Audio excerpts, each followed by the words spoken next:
اس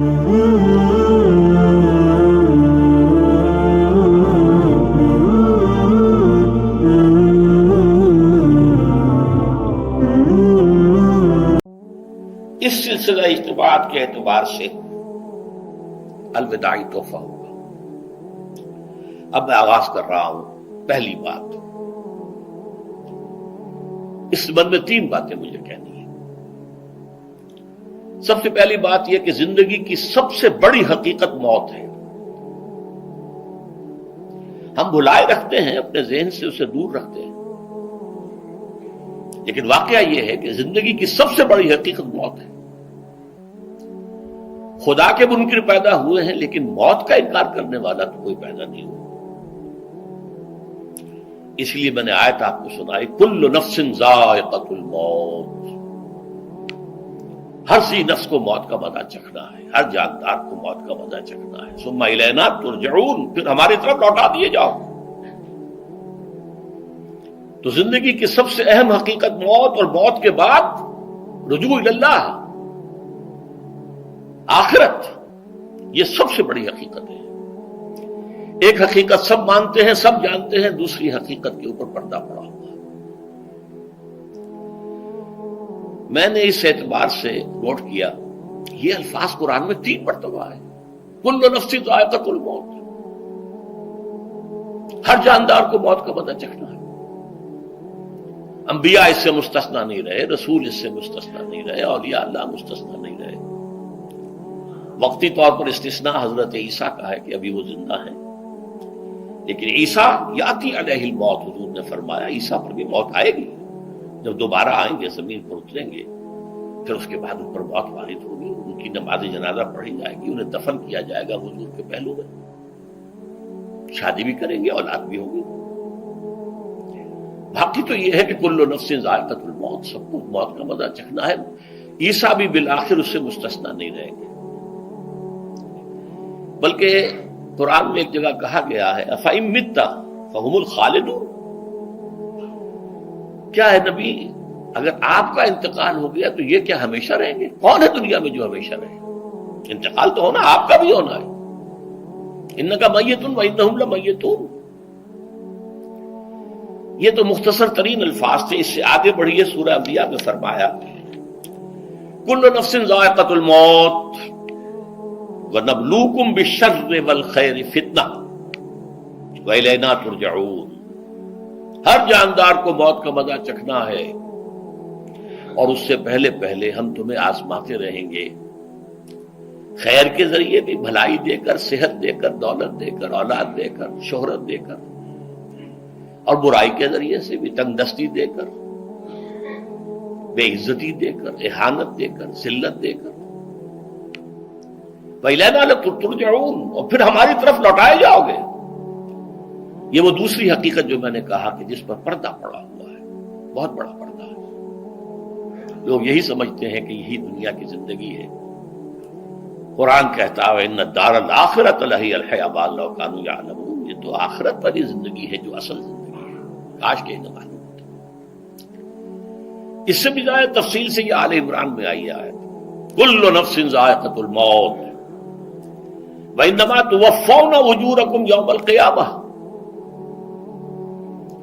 ہر جاندار کو موت کا مزہ چکھنا ہے، اور پھر تمہیں پورا پورا تمہارا اجر اور بدلہ دے دیا جائے گا قیامت کے دن.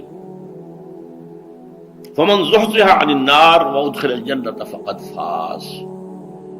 جو کوئی آگ سے بچا لیا گیا اور جنت میں داخل کر دیا گیا، وہ تو کامیاب ہو گئے. اللہم ربنا اجعلنا منہم، اللہم ربنا اجعلنا منہم، اللہم ربنا اجعلنا منہم. وما الحیات الدنیا الا متاع الغرور. اور دنیا کی زندگی تو سوائے دھوکے کے سامان کے اور کچھ نہیں ہے. دھوکہ کس معنی میں؟ یہ تمہیں اصل زندگی سے غافل کر دیتی ہے.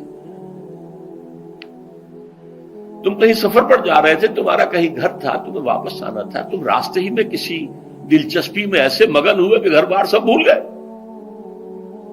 یہ تو تمہارا عارضی سا سفر تھا، تم نے اسی کو اپنی منزل بنا لیا، اپنا ٹھکانہ بنا لیا، تو دھوکہ دیا اس نے تمہیں.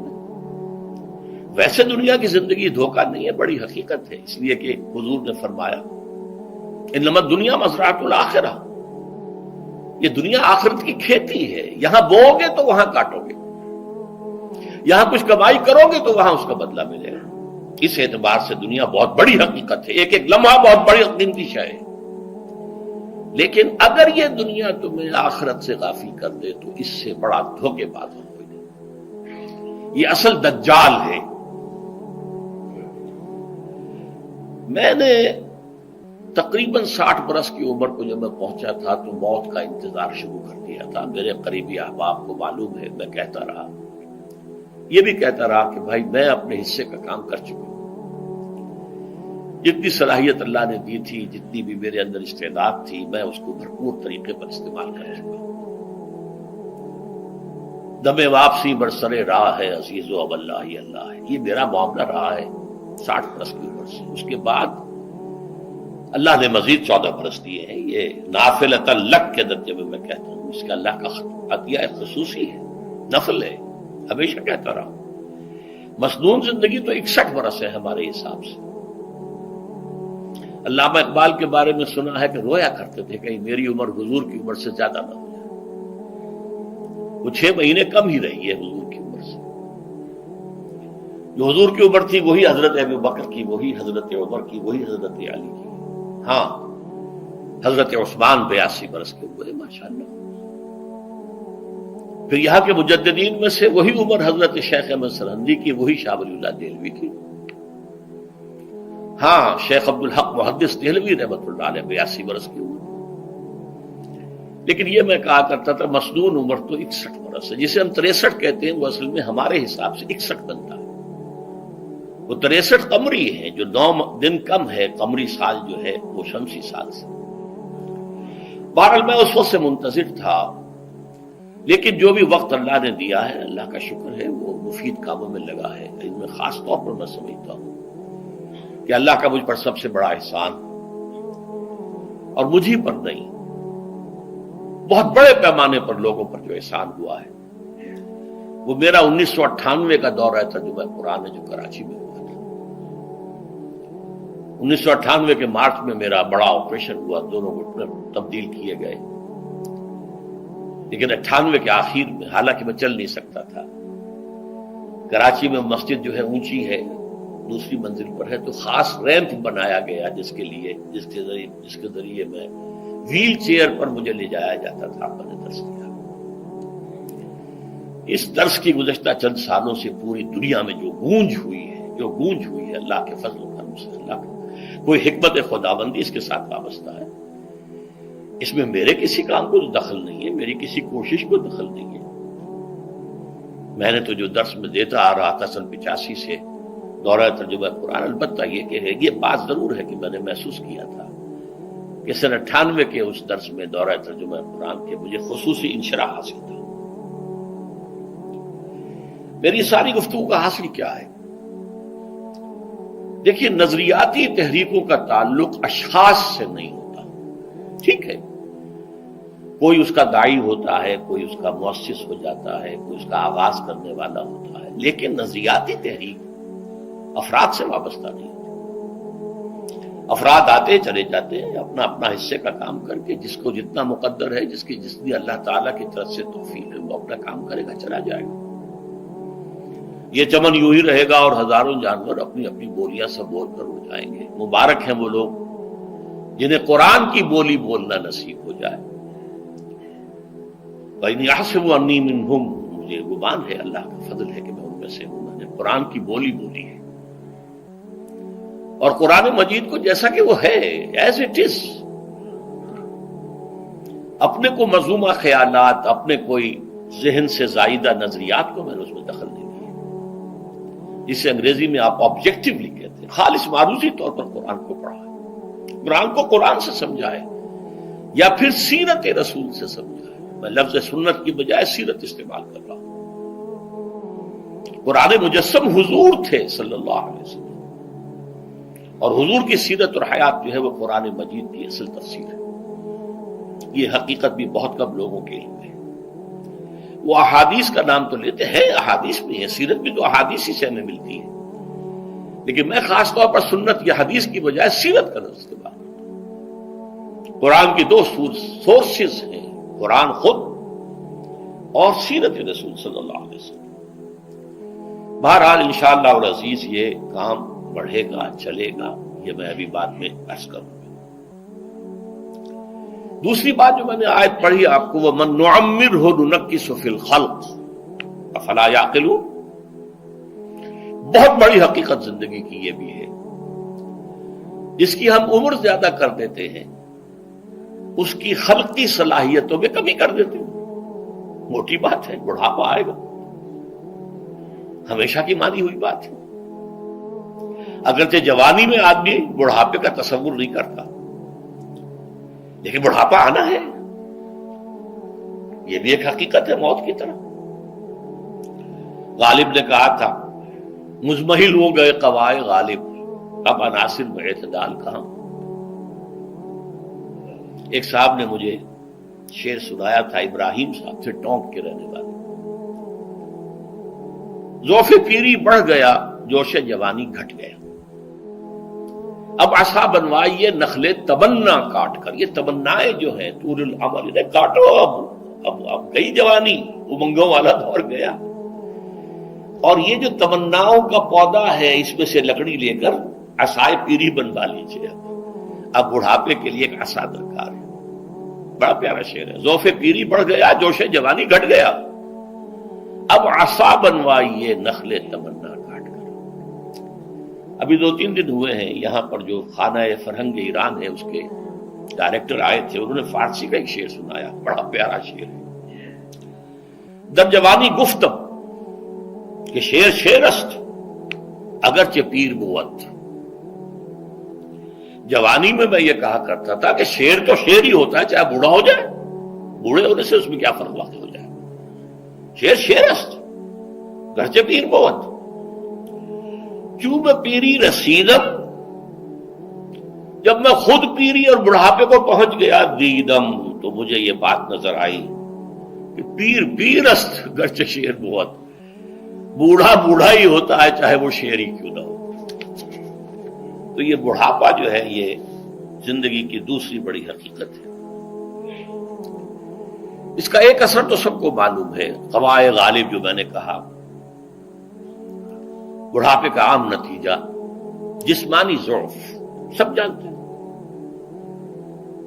لیکن مجھ پر اور کچھ اور لوگوں پر بھی خاص طور پر اس کا جو ایک اثر ہوتا ہے، یہ مجھ پر ہوا ہے، وہ ہے یادداشت کی کمزوری۔ اور یہ میں کئی سال سے محسوس کر رہا ہوں۔ میری پرانی یادداشت بڑی مضبوط ہے، قوی ہے، اس میں کہیں کوئی کمی نہیں ہے، لیکن ریسنٹ پاس کی چیزیں جو ہے، پچھلے 5-6 سال کے واقعات مجھے یاد نہیں رہتے، اشخاص سے ملا ہوں اور دیکھ کے پہچان لیتا ہوں، کئی بار ملاقات ہوئی ہے، نام یاد نہیں آتا۔ تاریخیں اور اشخاص کے نام کے اعتبار سے تو خاص طور پر کئی سال سے میری جو میموری ہے وہ امپیئرڈ ہے، اور میں محسوس کرتا رہا ہوں کچھ عرصے سے کہ عین تقریر کے دوران محسوس ہوتا بلیک آؤٹ ہو گیا، اور مجھے سلسلہ کلام جوڑنے کے لیے سوچنا پڑا۔ بعض اوقات 1000 کروڑ مرتبہ بولے ہوئے الفاظ غائب، اب چاہے کتنا ہی زور لگا لوں وہ لفظ یاد نہیں آئے گا، ہاں تھوڑی دیر کے بعد خود بخود یاد آ جائے گا۔ میرے اس آپریشن سے کچھ عرصے پہلے تک جو میری تقریریں یہاں ہوئی، ان میں بہت سے لوگوں نے نوٹ کیا، میری تقاریر میں اب وہ روانی نہیں رہی تھی، وہ جو کراس ریفرنسز آیا کرتے تھے، جس کی بنا پر ایک مولانا عبد الکریم پاریخ صاحب تھے ناگپور کے، انڈیا کے، مولانا علی میاں کے وہ خلفاء میں سے، انہوں نے تفسیر بھی لکھی ہے قرآن کی، وہ ایک مرتبہ لاہور آئے تھے تو مجھ سے بھی ملاقات ہوئی، میرا درس بھی سنا، پھر یہاں وہ ایک دینی ادارے میں گئے، وہاں میرے خلاف باتیں ہو رہی تھی، تو انہوں نے کہا بھائی اس شخص کی کیا بات کرتے ہو، اس کے سامنے تو معلوم ہوتا ہے کہ قرآن کھلا ہوا ہے، جہاں سے چاہے لے لے، پھول کھلے ہیں گلشن گلشن، لیکن اپنا اپنا دامن، تم کیا بات کر رہے ہو اس کے بارے میں؟ تو عبد الکریم پاریخ صاحب کی وہ جو تاثر تھا وہ صحیح تھا، کراس ریفرنسز کا آنا، القرآن یفسر بعضہ بعضا، اس میں بہت کمی آ گئی۔ بہرحال اس کے علاوہ تیسری چیز ہوتی ہے بڑھاپے میں ریزسٹنس کی کمی کی وجہ سے عوارض۔ بلڈ پریشر کا میں مریض ہوں اور کوئی 25 برس سے ہوں، شوگر کا میں مریض ہوں اور کوئی 5 برس سے ہوں۔ ایک خاص برس جو مجھ پر آیا ہے آج سے 4 سال پہلے، اس کی ایک تاریخ ہے۔ یہ جو امراض دماغی کے ماہرین ہیں یہ کہتے ہیں کہ ایک مرض ہے بائی پولر ڈپریشن۔ انسان میں کبھی تو انشراح ہوتا ہے، ایکٹیویٹی ہوتی ہے، سوچتا ہے اور ایکٹیو کرنے کے لیے، گفتگو کے لیے، بھاگ دوڑ کے لیے طبیعت میں آبادی ہوتی ہے۔ کبھی وہ بجھ سا جاتا ہے، کبھی وہ حرکت کرنے کو جی نہیں چاہتا، پڑا رہے کسی کونے میں، سو جائے۔ تو یہ بائی پولر معاملہ کہلاتا ہے، یہ ویو چلتی ہے۔ اچھا، یہ ہے ہر انسان میں، جسے ہم عام طور پر کہتے ہیں موڈ آف ہے بھائی میرا، مجھ سے باتیں کرو۔ تو یہ موڈ کا آف ہو جانا، آن ہو جانا، یہ عام آدمی میں بھی ہوتا ہے۔ لیکن جو اللہ کے کسی فضل و کرم سے زیادہ ذہین ہو، زیادہ حساس ہو، ان میں پھر یہ جو ویو ہے یہ زیادہ اونچائی زیادہ نیچائی، زیادہ اونچائی زیادہ نیچائی، اور اس کو پھر ہم کہتے ہیں مرض، بائی پولر۔ یہ ہمارا خاندانی مرض ہے۔ والد صاحب کا تھا، بڑے بھائی اظہار احمد صاحب کو ہوا، میری بڑی ہمشیرہ کو ہوا۔ عام طور پر اس کی عمر ہوتی ہے اور ہوتی تھی، 3 تجربے مجھے ہیں، والد صاحب کو 13 برس میں نے اٹینڈ کیا ہے اس بیماری میں، سن 52 سے 65 تک جب کہ ان کا انتقال ہوا۔ تو یہ عام طور پر شروع ہوتا ہے 50 برس کے لگ بھگ۔ میری عمر جب 50 برس کے لگ بھگ ہوئی تو مجھے کئی مرتبہ محسوس ہوا کہ میری تقریر کے دوران سوئچ آف ہوتا ہے۔ ایک مرتبہ سن 70 میں میری یادداشت کئی گھنٹوں کے لیے بالکل ضائع ہو گئی، اس کا میں نے تذکرہ کیا ہوا، میری کتاب ہے حساب کم و بیش۔ جو کیفیت مجھ پر گزری تھی، جس کرب کے عالم میں وہ چند گھنٹے مجھ پر گزرے تھے، میں انہیں الفاظ میں بیان نہیں کر سکتا۔ آدمی خراب ہے، نہ ابتدا کی خبر ہے، نہ انتہا معلوم، کچھ بھی نہیں۔